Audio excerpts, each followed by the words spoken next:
Narito na ang PTV Balita ngayon.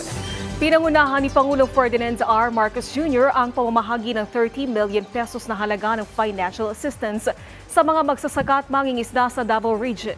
Kasabay ito ng bagong Pilipinas Serbisyo Caravan na isinagawa sa Davao del Norte at Davao del Sur ngayong araw. Pagtitiyak ng Pangulo, mas inilalapit pa ng pamahalaan ang paghahatid ng serbisyo, partikular na sa mga naapektuhan ng El Nino. Sa pinakahuling datos, nasa mahigit 1,000 pamilya sa 16 na barangay sa Davao Region ang lubhang naapektuhan ng tagtuyot. Kaya naman, minabuti namin pumarito ngayon upang ipaalam sa inyo na hindi namin kayo pababayaan. Ang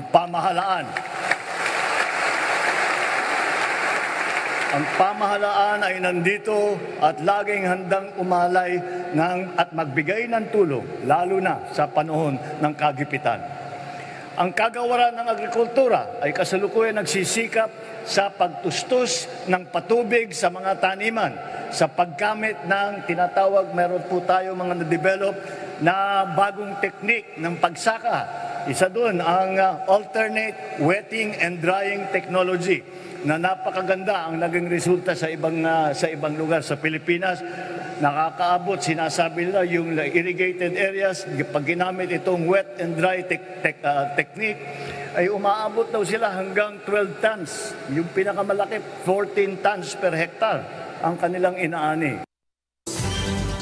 Pinasisiguro ng Department of Justice ang pagpapanagot sa suspect sa nangyaring pamamaril sa EDSA Ayala Tunnel noong May 28. Giit ni Justice Secretary Jesus Crispin Remulla, airtight ang kaso na inihahanda ng DOJ laban kay Gerard Yu na namaril at nakapatay sa nakaalitan niyang motorista. Una nang nakitaan ng probable cause ng Makati City Prosecutor Office ang kasong murder at violation of Comprehensive Firearms and Ammunition Regulation Act laban kay Yu. Samantala, ipinaalala naman ng DOJ sa mga motorista na magsilbi sana itong babala sa mga driver na hindi sagot ang karahasan para maresolba ang alitan sa away trapiko. Samantala, alamin natin ang ibang balita mula kay Julius Pacot ng PTV Davao. Mayong adlaw, 19 na ka mga taxi driver ang nadakpan diya sa Davao International Airport gikan Abril hangtod Hunyo 2 ning tuiga.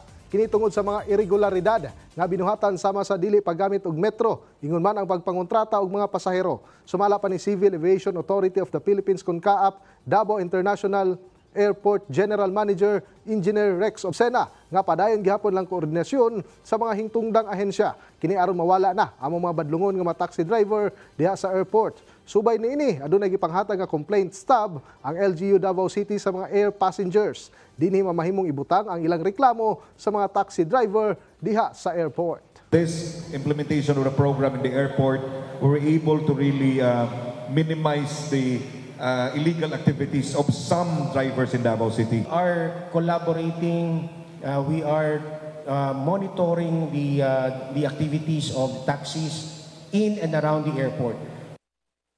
Samtang tulo ka mga friends rescued sa 37th Infantry Battalion diya sa Calamansig, Sultan Kudarat, ami graduar sa Alternative Learning System kon ALS sa Department of Education. Gilangkuban kini nila alias Charklin, alias Leslie o alias Linlin nga puros mga friends rescue o mga former rebels nga mibalik ta sa sabakan sa gobyerno. Ang mga kalampusan naghatag usab og inspirasyon alang sa mga miyembro sa tribong Dulangan Manobo sa maong lugar. Nalakip kini sa padayon nga pagpaningkamot sa gobyerno nga matabangan kining mga friends rescued nga magbag-o o magpadayon sa malinawon nga kinabuhi.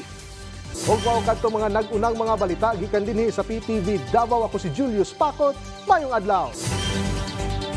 Daghang salamat Julius Pacot. At yan ang mga balita sa oras na ito. Para sa iba pang update, i-follow at i-like kami sa aming social media sites at PTVPH. Ako po si Naomi Tiburcio para sa Pambansang TV sa Bagong Pilipinas.